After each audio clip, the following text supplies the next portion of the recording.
So Paleo Pines has just released today and I'm so obsessed with this game. Now I was kindly gifted a Steam key to check out the game early, so thank you to Modest Games for sending me that. And I thought, you know what we're going to do today? We're just going to give you a few of the beginning tips that I have come up with that should help you start your dino adventures. So let's get stuck into the video. My first tip is to make sure that you're always petting your dinosaurs every single day. So as soon as you wake up, make sure you're going to go and pet those dinosaurs, because if you're petting those, you'll befriend them a lot quicker, which means you'll get them to help you out around the farm a lot quicker too. Because if you didn't know, as soon as you get the dinosaur in a pen in your farm, they won't be a helper straight away. You do have to make friends with them and make sure that they trust you before they actually help you out around the farm with chores or anywhere else around the world. You also want to be making sure that you're giving your dinosaurs their favorite treats or treats that they enjoy every day as well. This will also increase your friendship and trust with the dinosaurs, so it's very important that you're doing so. Now, to discover your dinosaur's favorite treat, just give them different foods that fall into the same group category as the food that they enjoy. So for example, if one of your dinosaurs maybe enjoys crunchy food, you could give them a carrot or a potato or any of the other foods that are crunchy, and then eventually you'll figure out what their favorite snacks are. So make sure you're giving those snacks to them every day if you can, or snacks that they enjoy at least, because like I said, this will increase the friendship with them as well and also make them a very happy dinosaur. All the dinosaurs do have different favorite foods, but Lucky's is always beetroot and clovers. Make sure you're cleaning the poop out of the dinosaur pens every single day. Not only does it keep your dinosaurs happy, it also gives you fertilizer for your crops. Make sure you're keeping those food troughs nice and full as well to keep the dinosaurs happy, and also make sure you're putting in the correct food too, because yeah, you don't want some unhappy hungry dinos. Now let's talk about Lucky. So Lucky's the first dinosaur that you have and your best friend. Some of the dinosaurs you will be able to ride like you can with Lucky, but some others you cannot. I'm not going to go into all the dinosaurs, I haven't yet found them all myself. Just want to let you know you can't ride every single one of them. Each dinosaur species has its own different skills that will help you out around the world and around your farm. So Lucky's skill here is getting rid of the debris around your farm, and also Lucky can run super fast, and I mean super fast. So if you need to get somewhere quick, definitely use one of the speedier dinosaurs. To get onto the dinosaur, just make sure you're holding that action button, and then to get off, just hold this button down here and you'll get off the dinosaur. It's as easy to get on and off as that. When you start the game, you have a basic set of tools. So the first tool we're going to be talking about is the hoe. It's pretty self-explanatory if you've played any other farming game. You just go up to the grass, hold the button down and hoe the ground. The next tool is the shovel, and basically you can use the shovel to get rid of any of the hoed ground that you have that you don't want there anymore, and also you can use it to dig a hole in the ground so that you're able to plant a tree. The watering can is the same as it is in any other farming game. You go up to your crops, you press the button, you water them. It's pretty simple. The only thing that's slightly different is you have a little droplet in the top left corner there. This tells you how much water is left in your watering can. If you need to refill your watering can, you just walk up to a pond, press the button and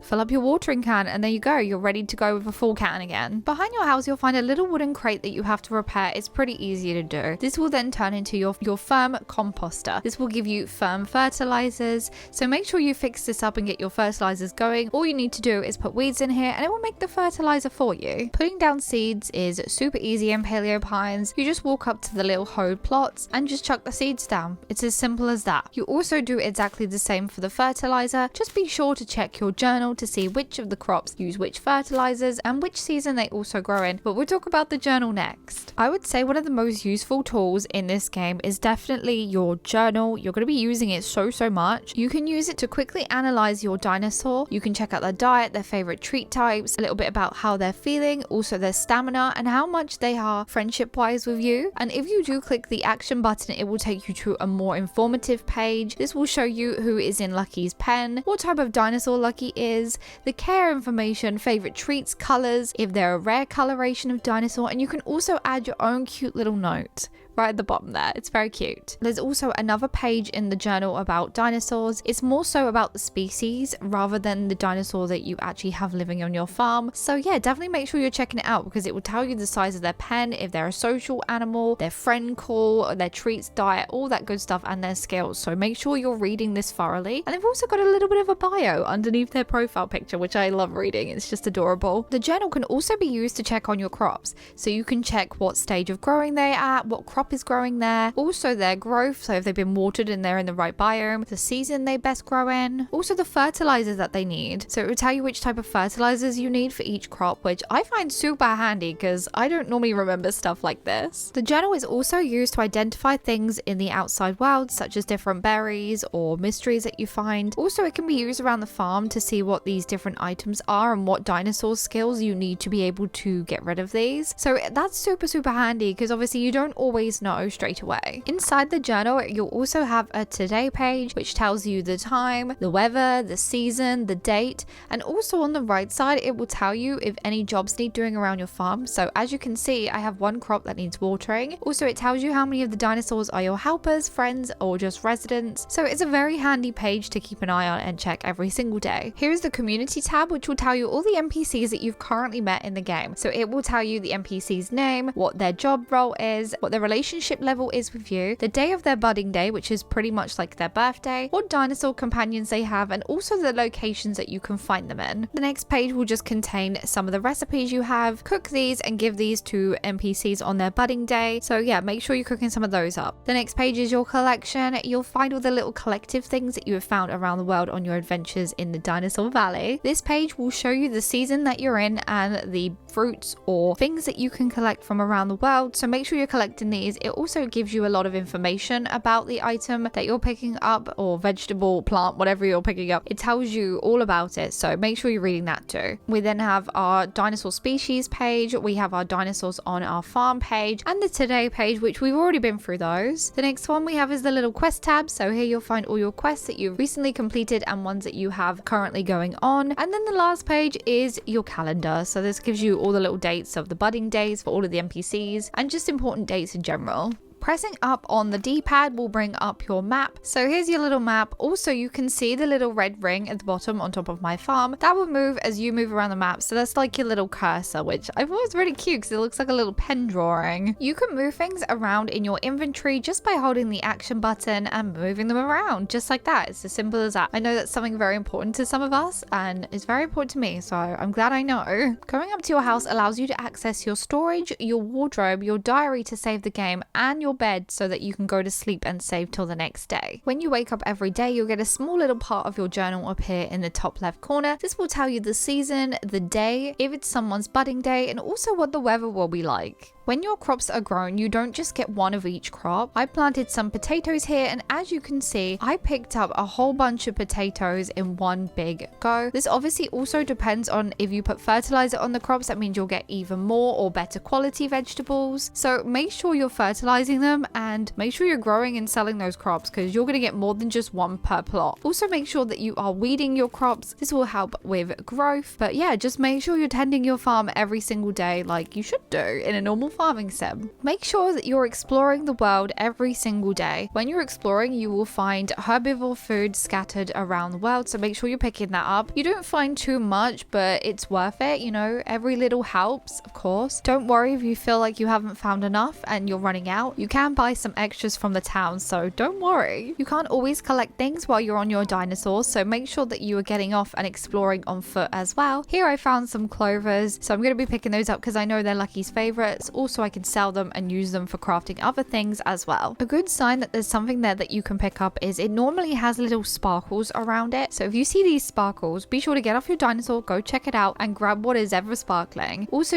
as you can see, some of the bushes do have berries on, so make sure you're keeping an eye out on the bushes as well because you'll need these to either give to your dinosaurs, to help tame dinosaurs, or for recipes. In the wild, you might also run into some vegetables. Right here, I found myself some carrots. So like I said, you really need to be looking out for those sparkly spots and picking up what you find. Two of the dinosaurs that I definitely recommend getting early on is the Gallimimus. I don't know how you say its name, but this little guy here that I've named Green Bean. Basically, he will be your little crop helper. So if you get on top of the Gallimimus, or I'm just going to call him Green Bean, that's his name for me. But if you get on top of him, take him over to a little pond, fill him up with water, walk on over to your crops, you can then spray them and he'll do a huge area bigger than the one I'm actually showing you. I've actually managed to make him do a 4x5 area in one big go. So he definitely helps water your crops very quickly. Also, just like Lucky, my little green bean here can run super quick. So if you need to get somewhere really quickly because you're impatient like I am, then you can just go for a little run. The next dinosaur I found very useful early on is the Styrosaurus. I think I'm saying it right. This little dinosaur will help you till the land. So it will help you create an area for you to grow some crops. As you can see, it's very, very easy to do and very, very quick as well. Another skill our little dino friend has is that they can smash rocks. So these big old rocks at the back of my house, I can get rid of these no problem now with this dinosaur. Also, any rocks that are blocking your path now on your adventures can also be removed once you have this dinosaur as your friend. So make sure you're befriending a little Styrosaurus.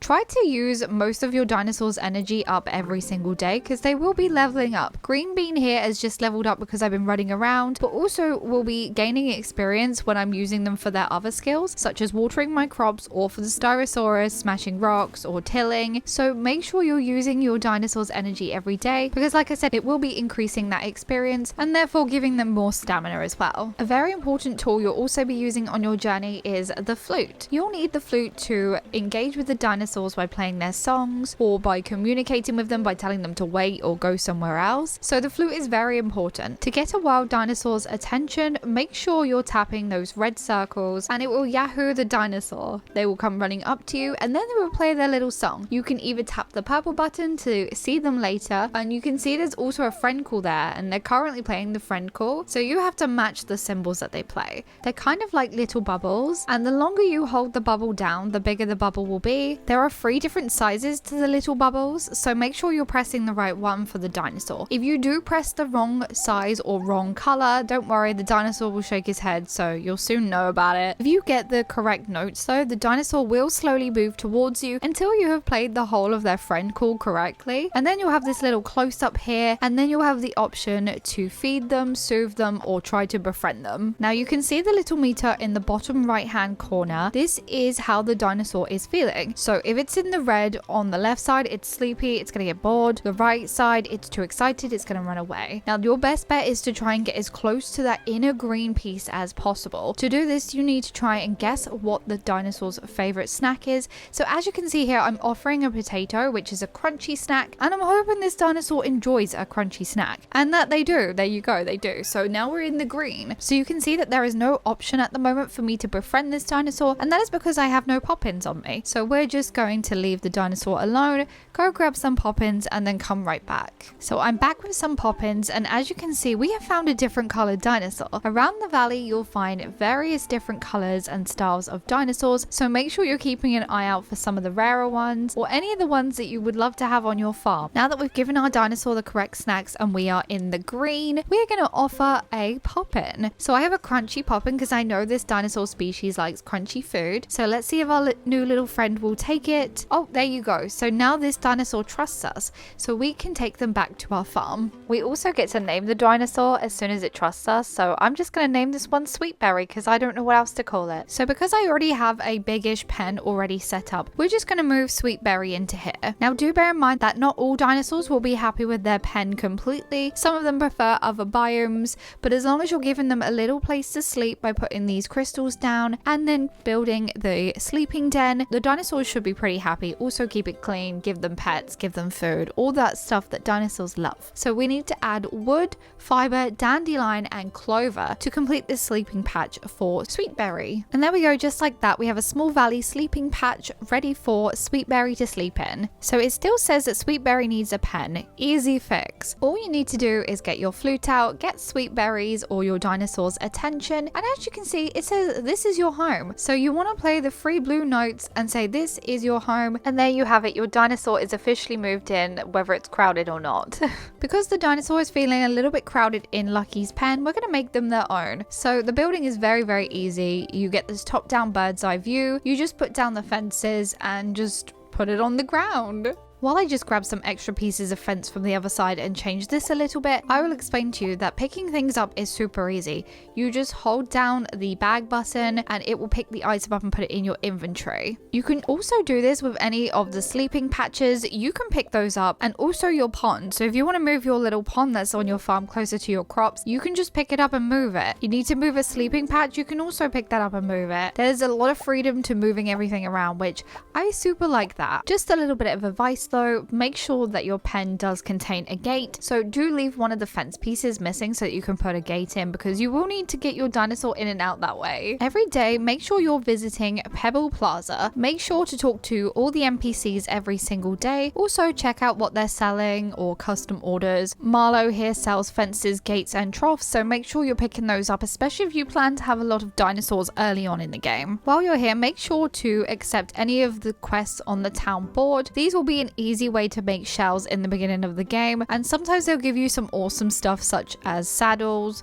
shells or other crops, so definitely check out the board every single day and do as many as you can. But there we have it, there's some of my early on top tips. I hope you enjoyed these and found some tips useful. If you have some other early on tips that you would like to share in the comments down below, please do. I'd love to read those. But like I said, there's so many other things I could probably talk about this game. It's so much fun. I'm having the best time. I definitely recommend picking Paleo Pines up. Again, thank you so much to Modest Games for sending me an early access key. I really appreciate that. And also be sure to check out Paleo Pines on PlayStation, Nintendo Switch, Xbox and Steam. And I hope you have the loveliest of days, and I'll see you in my next video. Goodbye!